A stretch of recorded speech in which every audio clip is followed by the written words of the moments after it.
Welcome to the Jaime Fleres Podcast, a sanctuary for soulful creatives, leaders, and heart-centered humans navigating the edges of creativity, authentic expression, and personal growth. I'm your host, Jaime Fleres, author, transformational guide, and founder of Whalesong Creative.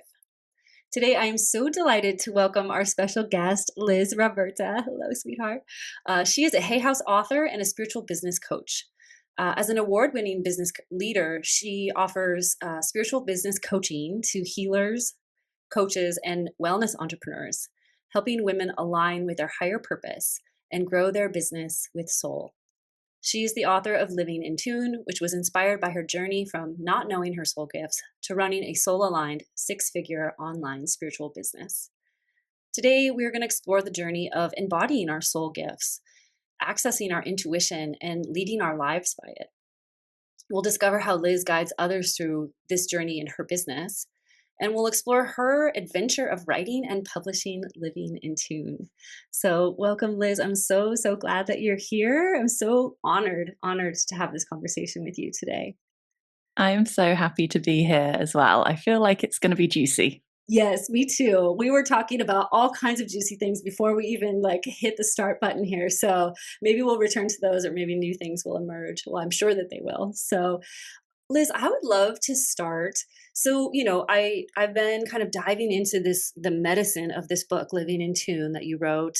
Remind me again when you published. You said 2022? It was the 11th of January, 2022. Oh, amazing. Great numbers. Mm-hmm. Great numbers. I love that. Yeah, so your book's been out in the world a little while. And, so much of what you weave into this really multidimensional book is the power of using our intuition and leading our lives by our intuition. And I know that you trace your journey there from really not being connected to your intuition, your soul gifts, to leading your life by it and guiding other women to live their lives by it. Can you share whatever's alive for you? I'm sure there's many threads of that story, but do you want to kind of take us through what that was like in your own life?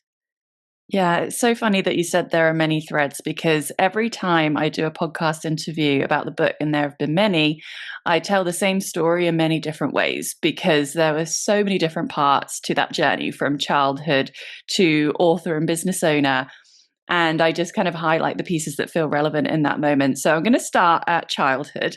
Yeah. And I was always a witchy child. And I talk about that in the introduction of the book, how when I was in primary school, I was doing spells. We had this magazine in the UK in the 90s and noughties called Ms. Magazine, and it had a spell in it every week. And I would cut it out, I would do them, and genuinely they would work. What I remember trying to get this boy to like me, and we ended up going out for a year and a half.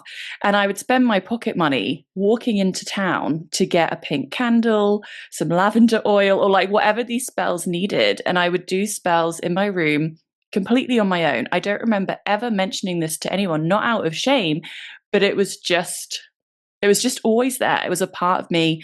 And I had this very strong, deep knowing that I could create anything I wanted to create. There was no question. There was no doubt. I would just make it happen. I would bring it into form.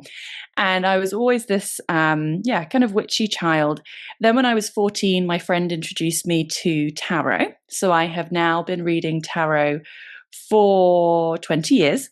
And I've always had that as a tool, even in my darkest chapters, when I lost my connection in my late teenage years, early 20s, I always had tarot to read. And so that has really been an incredible connecting force that I was able to rely on at any point, regardless of, I had an anxiety disorder for 3 years, and that really clouded my connection and things like that. So it was really helpful to have a tool like cards to anchor me in, which is a great tip for anyone listening who maybe isn't in a great state and doesn't know where to begin listening to their intuition. Oracle cards, tarot cards, you can use however you feel.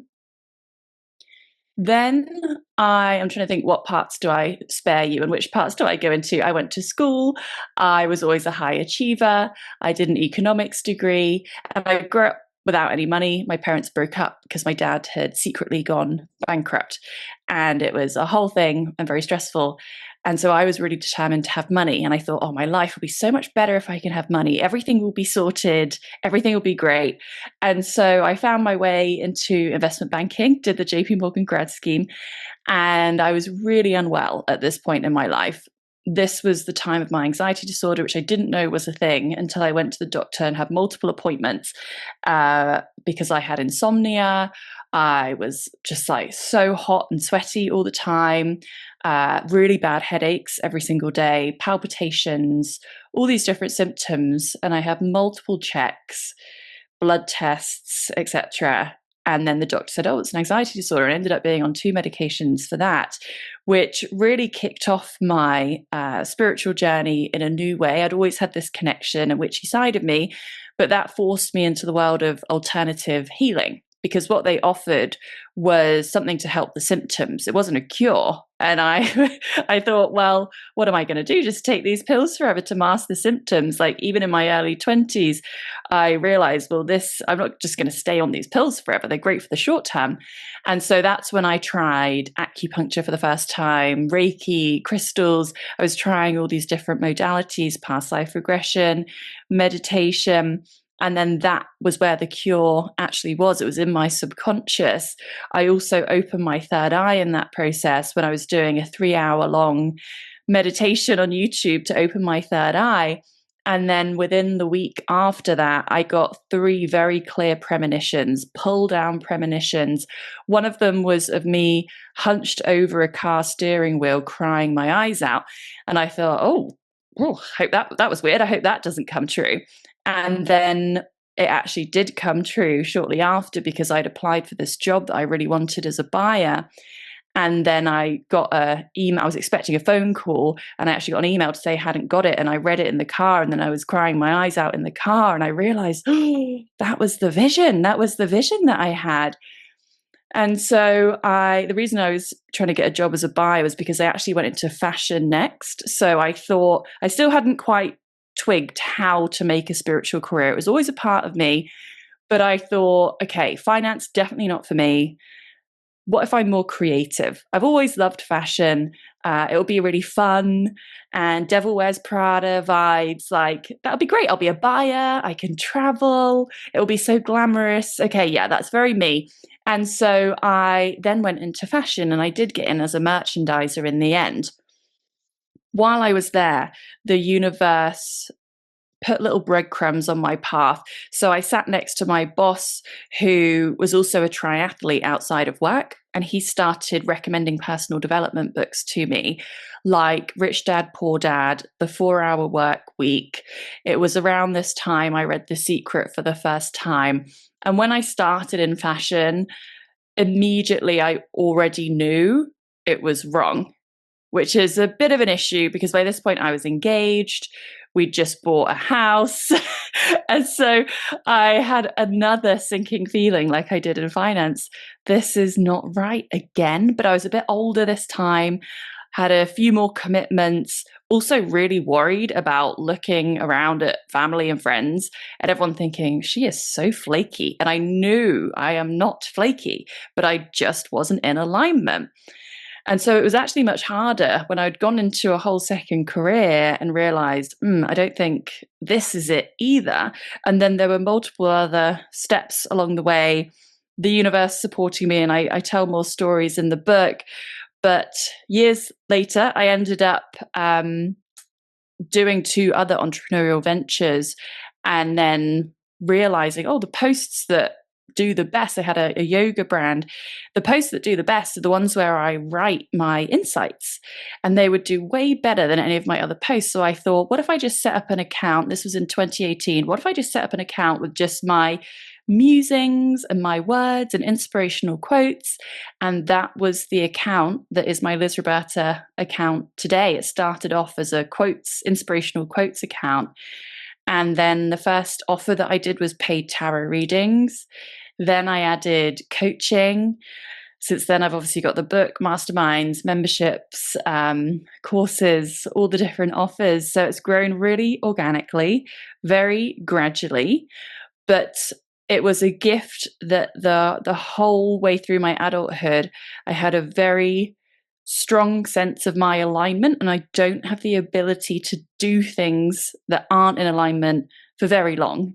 And so while it was challenging being in roles when I was out of alignment, there was no option to stay. Like, it felt so bad that I couldn't stay. So I was really being forced onto my true soul aligned path. And I didn't know how it was going to happen. But eventually things unfolded, and here I am today. Amazing. Amazing. There are like 7 or 8 or more probably threads I would love. I feel like you just wove us this incredibly beautiful tapestry. Obviously, just a selection still of all the magic that you've embodied and lived in your life. There's a couple things I'd love to pluck out. Maybe we could actually use what you just shared as like a framework for where we go. We can kind of dip into each thing. One of the things I notice that in the beginning of your story, because I often think, we could talk about this, what you think about this, but with soul purpose, like oftentimes we get the clues in our childhood, like the things that absolutely delighted us or the things that really like brought us joy or brought us life in childhood are often the clues to our soul purpose or our soul gift. Do you want to speak to that a little bit? I completely agree. And I think it's because we're so unhindered as children. We haven't taken on the pressure of making money. There's no expectations, conditioning, judgment. We haven't become who we think we should be. We're not playing any kind of role. We're just being free. We're being ourselves. And I think we have natural interests and things that we're drawn to that provide some clues. And it may not necessarily be the exact career. I was certain I was going to be a vet. If you'd asked me when I was a child, what are you going to be? A vet, 100% a vet. And actually, it was when I did my GCSEs, which is what we do when we're 16. And then my worst results were in chemistry and physics. And I was like, okay, I'm not going to be a vet then. But I wanted to help. I wanted to serve. I had a really deep connection to animals. And so there were some threads there around being of service and things like that. But my natural interest, which I think is a really key thing, my natural interest was always in spirituality. Yeah.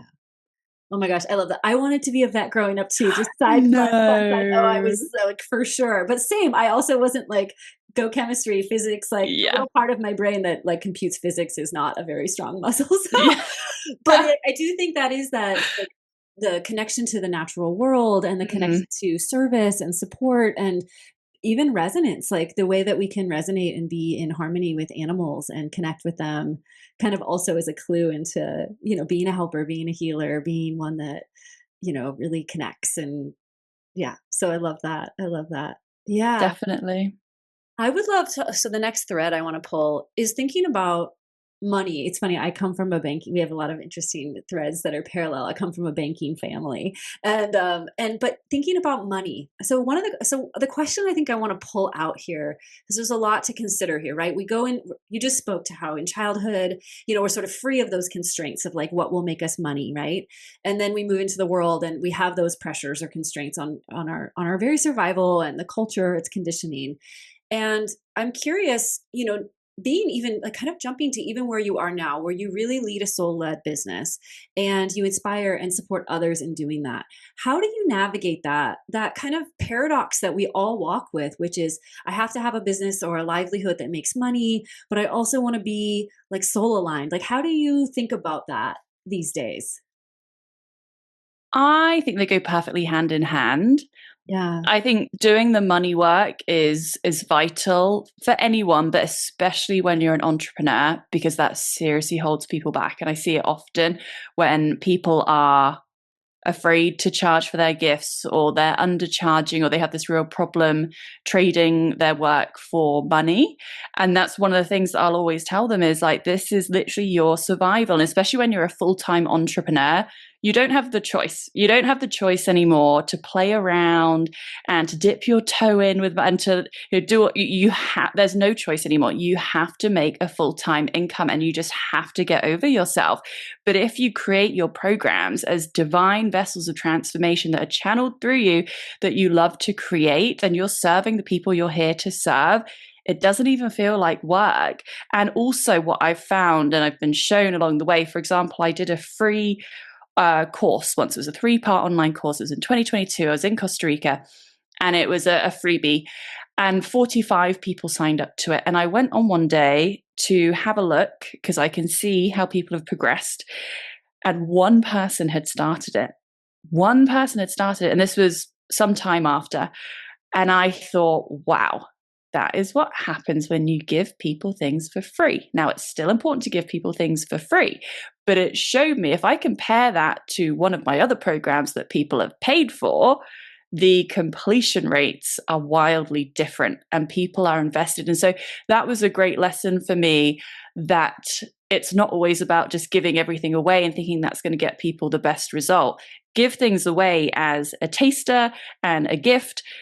But often the best transformation comes when people are really invested in the process and they've made that exchange and they're all in. And so that's really important to remember as well. It's not always of service to just give everything away for free, because people often don't value it as much. Yeah. Oh, I love that. Especially as a fellow entrepreneur, like navigating that landscape of wanting to be generous, provide value, give gifts, give your gifts. And I think what you're pointing to, I think of this like the importance of reciprocity and of really that equal exchange, because there is really an equal energy exchange between you giving your gifts, your time, your energy, your heart, your channel to a creation, and then receiving back in equal measure, from the people who are like, yes, this is something that is valuable to me as well. And right now in the world, we do that through the currency of money, and it's beautiful. So being able to be aligned with that, and yes, learning those lessons as an entrepreneur about that kind of that and more, I would say. Definitely. And it's also a big self-worth component as well, really realizing how valuable you are, your work is, the years and years you've spent training. Like I did a degree in economics, I did a master's degree in marketing branding, all the, my Reiki certification, my meditation teacher training, all the different certifications that we do as spiritual people or whatever. And we spent all that time, all that money, all of the previous clients that you've mentored where you've gained experience, your own spiritual journey or entrepreneurial journey where you've gained experience. All of that is immensely valuable, because then you're imparting wisdom to other people and you're helping to make their journey shorter, quicker, easier, because of all the things that you've gone through, all the years you've spent walking the path, all the years you've spent learning. And so it's also that which is important to remember as well, that you have invested so much of your time, your energy, your money in becoming that expert. And so that in itself is valuable as well. And that's part of what people are paying for, to have access to you and be in your world. Yeah, absolutely. So well articulated. Thank you for sharing that. It's so important to really see all of that. And that self-worth piece is so huge. Yeah. Yeah. I'd love to, I'm still kind of like pulling on the threads of your initial share. I want to talk next about anxiety, talked about this anxiety condition that you experience and going to the doctor and, getting medicine, and how that also really kicked off your spiritual journey. And I know even in the book, you talk about, looking at our story, looking at the things that have hurt in the past or some of our bigger life challenges as clues to our gifts, our purpose, our mission. Can you talk a little bit about that? And maybe, maybe back to your story, but maybe also what you see in other people about that kind of alchemy that happens in the gift to medicine, or the wound to medicine alchemy. Do you want to share a little bit about that? One of probably my favorite quote ever is by Joseph Campbell, and it says, "The cave you fear to enter holds the treasure you seek." That is my favorite quote, because I have found it to be so true. And there are definitely things that, we love to do along the way in our life that can point us towards our purpose. But there are also challenges and things that we're deeply, deathly afraid of that are actually where our biggest gifts lie. So to give you an example of this, I was always terrified of speaking, anything speaking related. When I was choosing my subjects to do at GCSE, I didn't do anything with an oral exam. So even geography, there was an oral exam. That was an instant no. I would not do any of those subjects. Anything to do with speaking, I was so afraid. And that would always be my feedback at parents' evenings. They'd say, "You know the answer, but you don't put your hand up," or, "You shine your light, your light's under a bushel." And there was every teacher would say that every single year, like, you know the answer, but you don't say it, that kind of feedback. And so I had this huge block about my voice. I used to hate the sound of my voice. And then whenever I did presentations at work in finance, we did one for the grad scheme, and I got like the standout analyst award. And then in fashion, I remember giving a speech about merchandising in a meeting, and one of the technologists after was like, oh my God, her jaw was like dropped. And I was like, this is so weird. And I was in a trainee video, and people would stop me in the hallway and say, oh my God, you're from the video. Like, it was so good. And I always got this feedback that people were blown away by my speaking. And I thought, this is so strange, because it's literally my biggest fear. And yet the way people reacted, they had this really positive reaction. One part of my story I missed out was I lectured for 3 years, and before doing that, I had to have multiple sessions of hypnotherapy to help me with my fear of public speaking, because I was so afraid, and I'd been invited to do this guest lecture, which ended up turning into a job. But I was terrified. But those 3 years allowed me to practice speaking to a room. And that was the most incredible precursor to my business, where I ended up doing 12 YouTube videos a month, and my Instagram lives and my trainings and all of those things. And it actually turned out that my voice and speaking is one of my biggest gifts. And even the book, the vast majority of it I wrote walking along a beach in Poole in England, talking into my phone, into a voice note. So even the vast majority of the book I actually spoke, and then I'd write it out and edit it. And so my biggest fear ended up being where my biggest gift was. And I often see that with people as well. So it can be obvious, oh, I've enjoyed this the whole way through my life, but sometimes it is the biggest obstacle you've overcome. I've worked with clients who've gone through a major death, the death of their sister who was their best friend, who then pushed them, that whole situation and dealing with that crisis then pushed them into a new career path of helping others through their grief and through major life transitions. I've seen it so many times where it's actually been people's biggest challenges, biggest obstacles, lowest points in their life that have been the catalyst for them being on their most aligned, highest soul path, because they've navigated something so great. They've ended up becoming an expert in it and being able to understand people's experiences on a deep soul level when they go through it, so they can be that guide for other people. Yeah, beautiful. I love you said there's so much richness in what you just shared. And what's striking me too is that I see us kind of map making right now. Like, we're kind of pointing to, like, where do you begin to find like the clues to your soul purpose? And I'm sure we've said many more, but what, a couple of them just to kind of speak and name is, looking at childhood, like natural affinities, and looking at these big challenges, like you shared, like everything you just shared around these catalytic moments, our deepest, darkest challenges, our